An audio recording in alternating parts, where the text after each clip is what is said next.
Hey guys, what's up? It's been a little while since I posted a video. Uh, kind of just been taking a bit of a hiatus since the whole finger incident.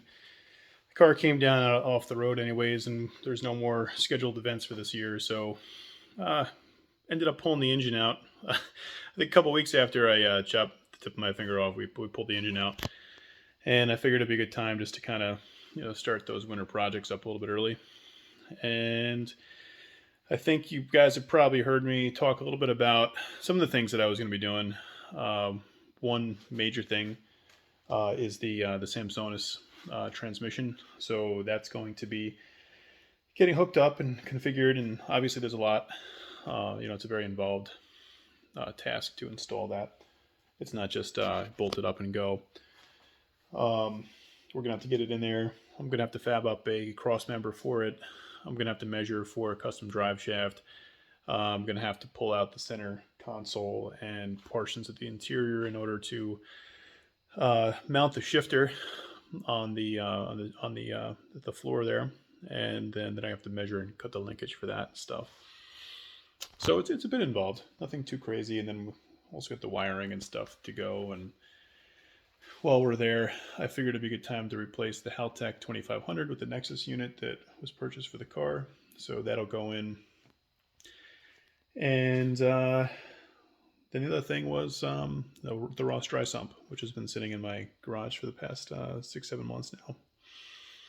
So I'm happy to say that I pulled that out of the bin a few weeks ago. After the engine was out, I started disassembling the engine a little bit, getting prepared for this. One of the deepest sections I had to go was to remove the oil pump. So that required the sump and the brace to come off and everything like that. So I actually just I got my new Nissan oil pump gasket came in today. So what I'm doing now is just reinstalling the Ross oil pump block off. So I'll switch the camera around and show you guys a little bit of what I'm doing here tonight. Excuse the mess. Like, the garage is an absolute disaster right now. I'm trying to offload some parts to make some space here so I can actually get some stuff done this winter, because obviously I'd love to work on the white GTR. Anyhow, so here we go. I mean, I've kind of begun doing a little bit of mock-up, and you can see I have the actual Aviad pump mounted up to the side of the block here. And I've been experimenting a little bit with some different 12 and actually we're going to need also 16 and fittings here. So those are some big fittings. I'm not making any lines just yet. I'm just trying to figure out how I'm going to run the lines. So just doing like a little prep work and a little planning. Cleaned, the surface here for the pan. And I'll probably do a little bit more of that. Everything looks fantastic inside here. Everything looks nice and fresh. I mean, I'm not really sure what you'll be able to see from the bottom end, but everything looks pretty beautiful inside here. Now this is the spool 2.9 liter stroker kit for the RB26. This is a billet crank. These are the aged ARP main studs that you're seeing, and also aged ARP. I'm sorry, why am I drawing a blank here? Sorry guys. Maybe the blood's not getting to my brain here for a second.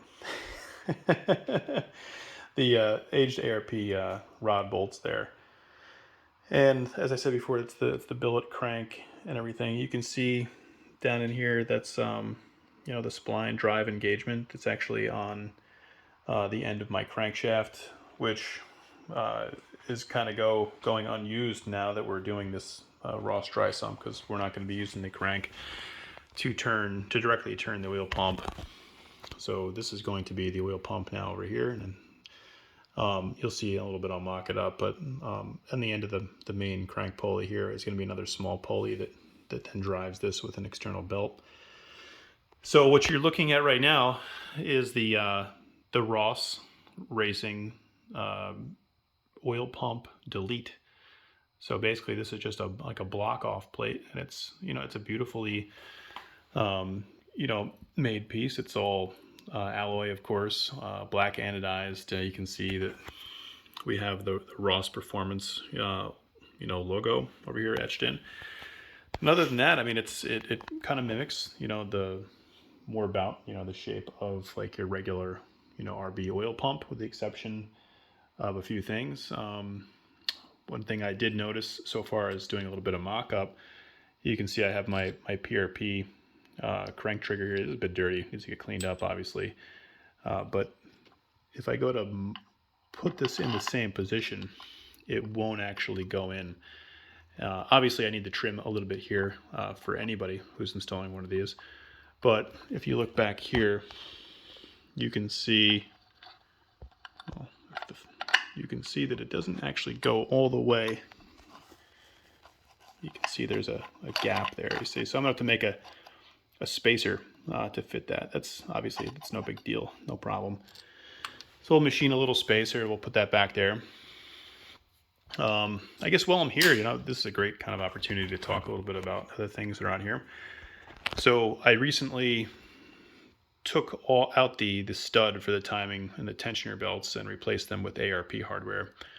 There's a gentleman who sells these on eBay, and it's kind of a no-brainer, I guess. If you're building an engine or if you have your timing belt off, it just makes sense to replace this stuff, because the OEM ones are known to snap. And if you can imagine what would happen if you snap one of these on an interference engine, your timing belt's no longer going to be tensioned properly, and it's just going to start flopping around everywhere, and your pistons are going to start smashing into your valves. It's not going to be a good day. So those have been upgraded to the ARPs. I believe the stud that goes here on the tensioner did require a small bit of length to be removed in order to be the same overall length. That might not have been entirely necessary, but I figured I would match the size of the OEM stud with the ARP stud. This is another little project that I'm doing while I have everything apart. I figured I would make a little hard line for the turbo coolant feed, and I like to sneak these back here behind the upper timing cover where it would be. Obviously I don't run an upper timing cover. Maybe I should, finger.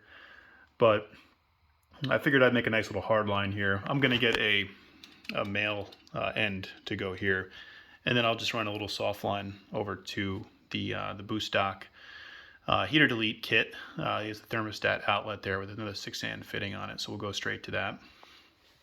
I also installed my Kelford Cam Gear. I was previously running a Works Engineering Cam Gear, and I noticed now, I won't know this for sure until I get this running, but the Works Cam Gear had a bit of a tiny wobble to it. So I'm not entirely sure if that's from the machining of the cam itself, or if it's something in the machining of the cam gear. I'm hoping that it was the cam gear. I mean, I'm talking like very minuscule. Just enough that you could see it when it was rotating, just barely, right? So anyways, Kelford Cam Gears. I bought these a while, and I just wanted to have the correct performance rated cam gear, adjustable cam gear attached. And I figured, why not? These also came with nice kind of like ARP style 12 point bolts.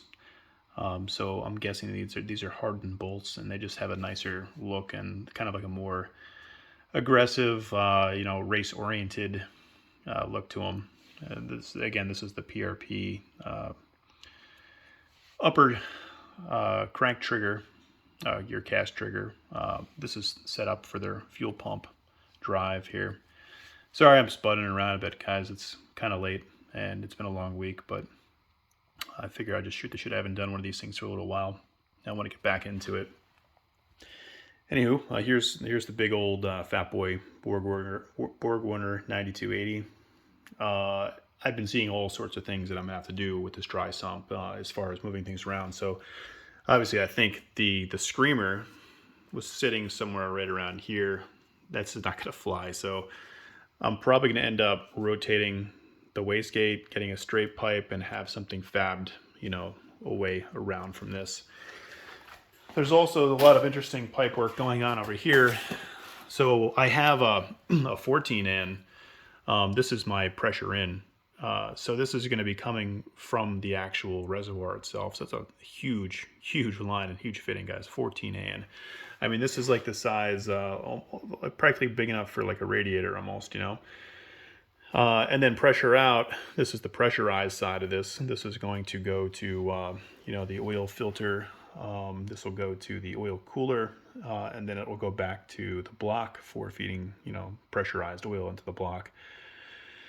And then over here you have scavenge in. So there's 3 scavenge pumps, and they all have 1 scavenge out. This goes back to the reservoir, feeding the reservoir, and this is the return from the reservoir up here. So each one of these 3 scavenges goes into a scavenge port on the oil sump here. So here's the sump. I'm just going to kind of roughly put this in place so you guys can see it. So this is like a machined, like billet aluminum sump for the dry sump, and you can see it's a lot smaller profile than your traditional sump. This gives some advantages as far as like if you wanted to lower the engine inside of the engine bay, you could drop the center of gravity, which is definitely something to consider. I'm not sure if I'm going to be doing that. Maybe I will at some point, but I mean, it's obviously just a much smaller profile. There's a lot less going on. And you can see these 3 scavenge ports here that I was talking about. Each one of these things has like a little screened filter on the inside that kind of acts as like, you know, the filter on your pickup. On 1, 2, 3, we'll go to 1, 2, and 3. And these are going to draw oil from the sump and then into the reservoir, and then back from the reservoir, and then in through the engine. So it's kind of simple in theory. I have this beautiful diagram that Ross supplied on their website, and you can see just what I was talking about. You have the 3 scavenges. They come up, and then they go out into the actual reservoir, and then they come back from the reservoir, and then they get pressurized, and then they go feed in through your oil filter, your cooler, and then into the actual engine. Now this is a full kit, so I mean there's a lot of parts involved here. So on the other side, on the oil block housing, this is Ross's, you know, their housing adapter, and this has a, you know, big old 12 AN, you know, inlet line. So there's no outs on this like in your traditional one. Like you can see, I have a Tarx fitting here, which was previously on this setup, and you can see, you know, it's got an in and an out. Now, obviously, there's no in and out here. We're only going in because all of the oil is coming out the sump and into the reservoir. So there's only be 1 line on the side, so it's going to be a little less complicated. And you can see there's also some ports on the side there for attaching, you know, some sensors.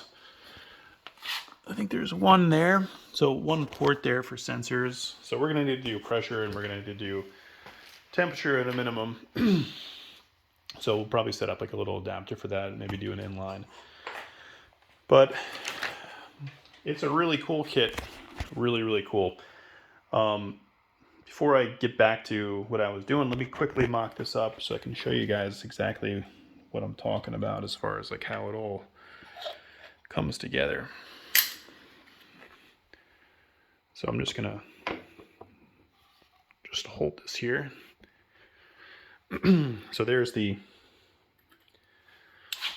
main, you know, crank pulley, and then this guy right here goes on here. Obviously there's keys for these, and they need to get assembled properly and stuff, but so this is what happens. So this bolts right up to the crank pulley, and you can see this was not a special crank pulley. This was straight from Ross before I even knew I was going to go dry sump. And you can see it's got these 3 bolt holes here. And then this screws right into here. And then we have a little cog that's going to drive this bigger cog. And that drives the oil pump. So really, really cool. Pull this off and take this sump off. So what I'm doing right now is just tightening down these oil pump, these main oil pump bolts here. I'm just going to snug them up for the time being. I got a fresh Nissan gasket in there. I'm going to spend a little more time trying to get the RTV out of these holes, just cleaning up the surface, make sure there's nothing else foreign that got inside the bottom end. When you have the sump and you take it off, there's always a little bit of the silicone gasket maker that's flying around everywhere, and sometimes like little pieces of that will come off or they'll be hanging out on the surface. So you just always want to make sure that you give this a good look, inspect it, make sure that there's nothing hanging out down there before you put everything back together. But you can see a little blue residue on the idler and the tensioner. That's all courtesy of the Tomei timing belt, which I have no complaints of other than the fact that the blue they added to it is everywhere. It's on both of these pulleys and it's barely on the timing belt anymore. So I wish they had chosen a different method of coloring that. But other than that, sorry, trying to do this one-handed. All right, cool. So this is on. I'll go back and I'll torque these down. But now what we can do is we can grab the PRP torque plate. So this, obviously, I want to clean up really nice before we end up putting this back on. And you can see there's a little hole right there for the dipstick. So I'm going to clean this up real nice, remove all the gasket material from all these bolt spacers, and then what I'll do is this will get torqued down first to the girdle. The bolts that came with this, and you can even see the little marks on here. This one in particular was completely foobarred. They give you PRP supplies, Allen head, countersunk screws in there, and they're obviously supposed to get torqued down. I don't know the exact torque setting because my machine shop did the assembly on this, but when I went to go remove them, I could see that the heads had already been significantly marred from the torquing process. So this one in particular ended up being an absolute nightmare to get out. And what I ended up having to do was, you can see that I took my Dremel tool and actually carved some notches in a cross pattern on the top. And then I used a small impact Phillips head screwdriver to...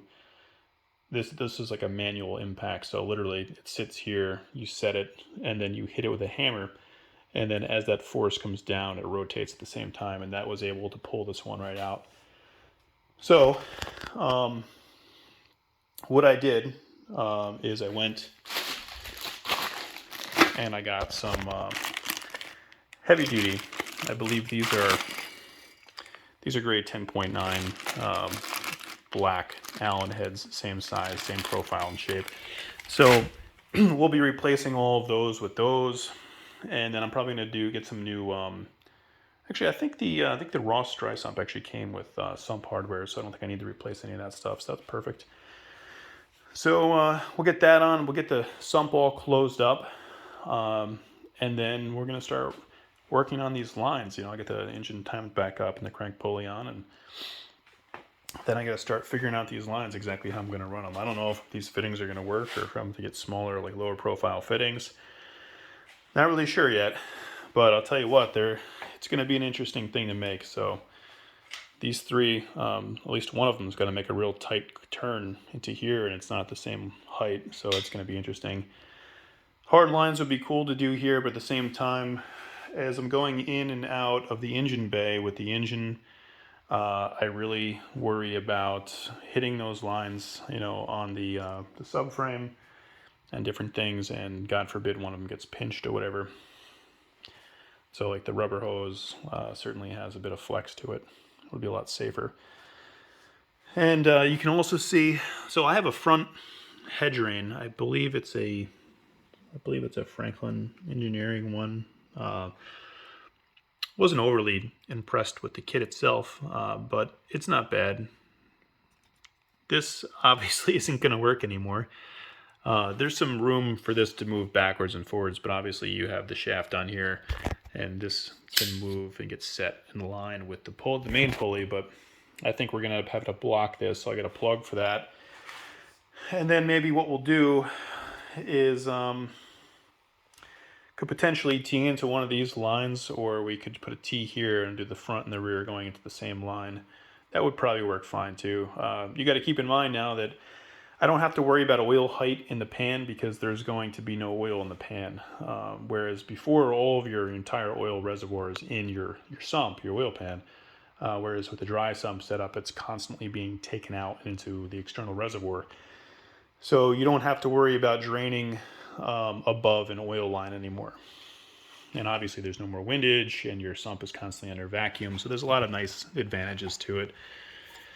So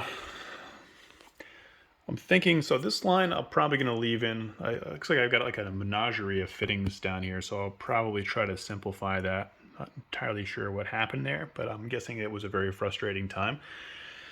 And then you can see there's the coolant feed coming over. You'll notice everything that I've got, guys, is wrapped with this design engineering ink, you know, heat shielding, or you know, fire sleeve wrap, whatever you want to call it. And you can see as this stuff comes relatively close, there's a good probably inch to the closest runner. You never want to have this stuff touching.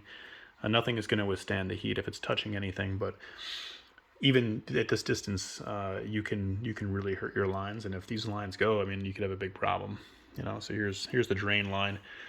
So so it looks like this line up here behind here was the drain. So now the drain's going to have to get redirected over into here. And then the front, where is the front? Okay, so the front head drain, which is right there, if we can see that. Front head drain right there. That one originally went up with a hard line, went down to the hard line to fitting on the actual sump, you know, up here. So that is going to have to get rerouted as well. So we'll figure out how we want to do that. Well, this is interesting. So I'm not sure if you guys can really see this in the camera. Oh, actually, if I hold it like this, you can kind of see it. So these are the Hypertune valve covers. This is what I've been talking about with the anodization wearing off. So this is a great angle where you can actually see it. I can see it pretty good right now, but you see like the differences in the anodizing there. This kind of disappointed me, like a, you know, fairly expensive valve covers, you know, and the finish on them just, it's not good. And I love the color of the finish matches like my whole like titanium theme perfectly, so it's disappointing that happened. PRP, Jonathan at PRP, I think, had offered to do something with them, but I couldn't take them off at the time because I was using my car. I didn't have a spare set to throw on, but maybe we'll get around to that over the winter. All right, so that's a pretty good walkthrough, I guess, of the Ross dry sump setup. I'll slowly try to update this as I go along. I mean, this is probably going to be a pretty good project. I'll finish up the dry sump, and what I'll do is I'll get these scavenge lines set up, and then probably what I'll do is get the engine back, you know, I'll attach it up to the Sansonis, get it dropped back into the car, and then everything can be finished there. And I want to make sure that I don't end up with any clearance issues or anything as I'm making the rest of the lines. I still haven't decided exactly where I want to put my my dry sump reservoir yet. whether that's going to go in the trunk or it's going to go in the back of the car, like a back seat area. So it's going to be interesting. Oh, look at the outsider garage. Drive-by-wire setup on the Plasma Man manifold, which is dirty. So this is a kit that actually, so this is the 82 millimeter throttle body, and this has you know, our adapter that's machined for the Plasma Man manifolds, and it's also running our stud kit that allows the use of like one of these bolt-on like Vangeon clamp adapters for the front of the Bausch 82s. So this one's made by Magnus Motorsport. It's a very nice adapter. Pairs nicely with our kit, and it looks awesome. All right, guys, I'm gonna leave it at that. Hope to be posting a lot more, getting back to like a more frequent schedule, and I'll see if I can at this time like actually get on video when I put this thing back in to the car, because it should be pretty exciting. I'll do another one when we're hooking up the Samsonas too, because I think that would be kind of cool. All right, until next time, thanks for watching.